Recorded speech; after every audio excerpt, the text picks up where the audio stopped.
Hello, brilliant jewelry community. Welcome to this tutorial. Today we're going to learn how to composite on any background we want, and especially a perfect white background. Okay, so first bring your favorite geometry that you want to composite, and it needs to be a scene with lights and materials, environment, anything that you would normally do, you're going to do it exactly the same, okay? So here I have an area light, I do have some materials, but I need some environment. So let's bring in and this one. So go to HDR Heaven if you don't have HDRs to like your scenes. Okay, don't forget to save your scene. So as you can see, I have one area light, pretty strong, 8000 plus plus plus. Emission strength 5, that's not too strong, and the floor is glossy because I'm also going to show you how to composite the glossy, which means the reflections, which is not so easy to do. For the camera, I'm going to have some depth of field. The axis right there. Okay, camera view 0. Okay, the camera is not set, so let's set it somewhere to close. I'll control 0. Now grab the camera. Let's enter this. Okay, so this would be a normal render. Medium quality setting, very boring setting, but that's how you do things first. Don't forget to check your render settings. Viewport, I'm not going to denoise. Sample 320. Denoise on open denoise. It's the best denoiser. Light path, and let's go at 48. Better. And something very important, color management all the way down here. Standard is sRGB and filmic. These are the default settings. Check you have those turned on. Very important. Good. So we are going to check that film is transparent. Great. And now we're going to take the floor and make it invisible to the camera. So this is what we have. I'm going to do a 4K render, one frame animation, so 200% right here in resolution. Solid view, F12, run your render as always. So first we're going to render our object. For me, it's a ring. But like I said, today's tutorial is going to be great for any designer, product designer, all you designers out there. You're going to enjoy and love this video because this works for any kind of 3D object. Okay, so it's obviously 4K. It's going to take a bit more than usual. It's fast enough though. There's not that much to render. And it's important to have your normal scene settings and set material lights, everything ready before you start rendering your different parts that you want to composite. Okay, so the ring is almost done here. Denoising. Great, so now we're going to save this image. So save. Don't forget that you need the RGBA for the alpha. Let's go with no compression, highest quality. So this is video render ring 1. Great. Save as image. We can close this. Okay, now So bring back the ground to the camera. Now I'm going to make the shadows, so I'm going to remove the glossiness of the ground. And let's remove metallic here. Okay, I have this. And now the ground is going to go to shadow catcher, like this. And the ring is the one that it's going to be hidden to the camera, like this. Now render the shadow. F12. So it also takes some time. You would think that it's going to be really fast, but the software has a lot to calculate, so be patient. Always be patient. Always be patient. And be happy. Be happy now. Be happy tomorrow. Okay, this is the shadow of the ring on the ground. Save the image. Save. RGBA. No compression. Video render shadow. This is great. So if you only want your object in the shadow, you're good. In a moment, we'll learn how to composite that in Blender. But I want the reflections on the ground because it's always nice to be able to do a bit more. Okay, so what do we need now? Okay, the ground is not a shadow catcher anymore. The ring, okay, let's bring it to the camera for a second.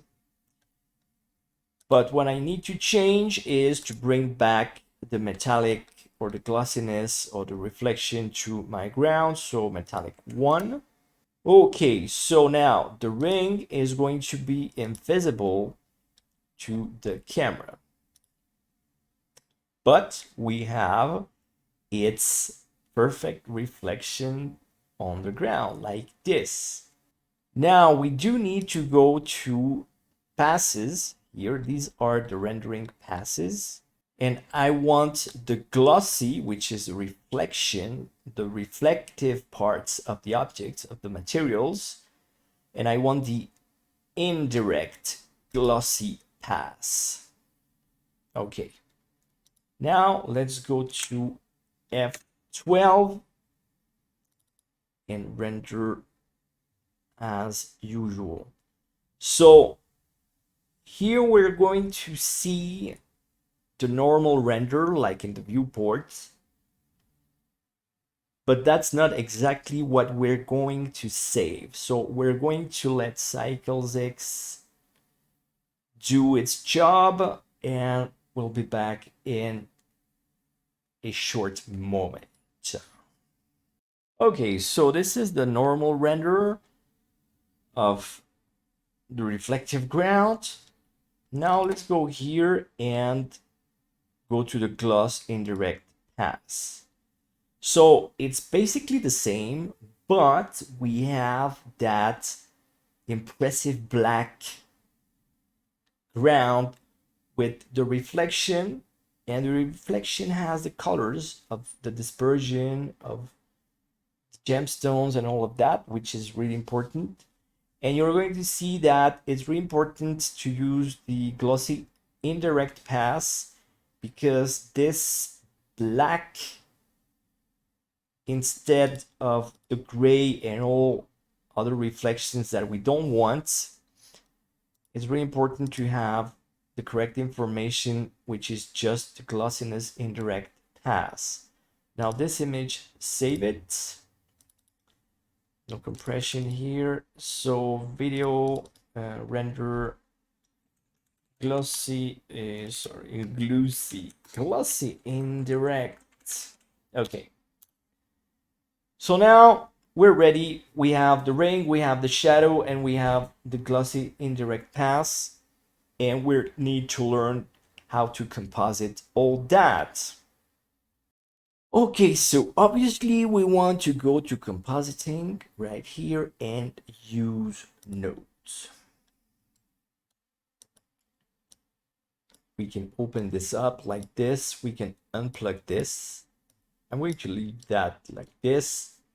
And we're going to bring add input image. So open your product, your design, your ring, your jewelry, and bring first ring like this. Now we're going to input in other image, and we're going to bring the shadow, this one. Okay, now we want an alpha over node right here. And they're going to cross. The ring goes here and the shadow goes there. So now if you want, you can bring the shadow up and the ring down here because they go like this. And the convert pre-multiplied, you'll have to test, depends on the light in your renders. This is the only option that differs depending on the renders involved. Okay, so now you can plug that here in the image results. Don't forget to have the alpha in use. And now you can bring F11, which is the render view here. And we have exactly what we're telling Blender to do. The ring is composited with the shadow. So if you don't use the alpha, you don't get the transparency. So obviously, like I already said, use the alpha. So you want a perfect white background. Now simply add another alpha over with the white. And if you don't know the order here of the images, well, just check your results. I have full white because this must go under the other one because it's an alpha over. And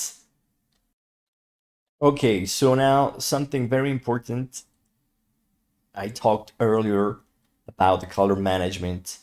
When you're doing the composite, you might find occasions where you're not going to get a perfect white. And obviously that would be very sad because we're here to create the perfect white background. So to correct that, go to color management here in the render settings, all the way to the bottom, and check that you're not on filmic anymore. You need to view transform to standard and check your image, and you can see the perfect white. Now you can save and rest reassured that you have a perfect white background. A big round of applause. Ta-da! Woo-hoo-hoo! What do we have here? This is a perfect white background, composited with the ring and the shadow. Okay, that's great. That was exactly what I was asked to do in this tutorial. And here we are in a few steps. Obviously, very efficiency and quality oriented tutorial. But there's a bonus track. And the bonus track is that we can bring also the reflection now because I made the glossy indirect pass. Okay, great. So we're going to bring the image as always. Now, you know, open. Let's go for the glossy indirect pass that I just saved right here.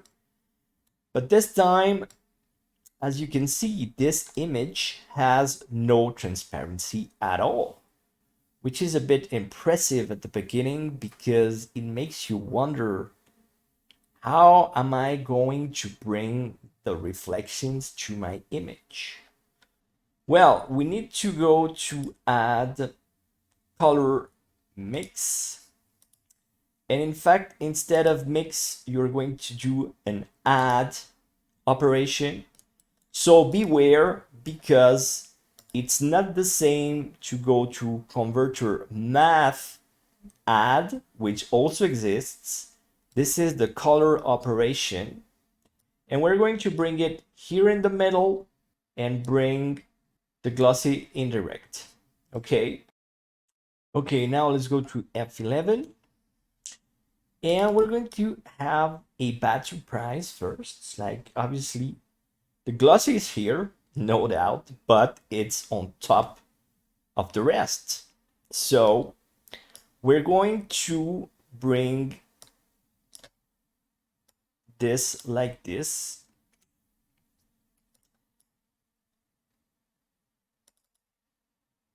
And now we have this. The shadow and ring are on top of the shadow and ring and glossy. Okay. So don't worry if you switch things, you're gonna get this, and you know that you need to switch them again or switch them, because obviously here I have the glossy on top of the rest. Okay, like this. This is really nice. So now obviously let's add Shift D here. You don't always have to go to the add menu. Okay, here what do I have? Everything is white. Bring this here. And now I have all I could dream of. I have the ring, the shadow, and the reflection, which I said just add a bit of interesting lights and reflections, obviously. But it's great to be able to have all that in the render, isn't it? And here, obviously, I can do something pretty cool. That's the white. So obviously, if I want blue, so here it is. Now I have a blue background, and this is one of many advantages of compositing your elements. In this occasion, I just composited 3 images: the ring, the shadow, and the glossy indirect. But obviously you can very quickly understand all the benefits that you can get of resetting like this, and everything is done from inside Blender, which is always very practical and fast and interesting. There's always something new to learn. Okay, maybe you want a black background, just like this. And obviously you're going to go crazy with this. You want a red background, and so on and so on. This is a lot of fun, and you can test any color you want. And also, if you want, you can add input image. So you can bring any other image you want to your render. But my image is too small right there, so you might need a transform node. Transform, you plug it right here, and maybe change the scale to 5, F11. All right, so check the scale. This is still too small. Let's go at 10. Still too small. 20. And we're covering the entire screen. So get creative. You can bring any image you want, like this one. And we can already see that we can get very interesting things, just like this one. All right. And well, I was just asked to make a perfect white background. You can remove this, go back to RGB 111, and here we are. So I hope you enjoyed this tutorial. Get creative and see you soon.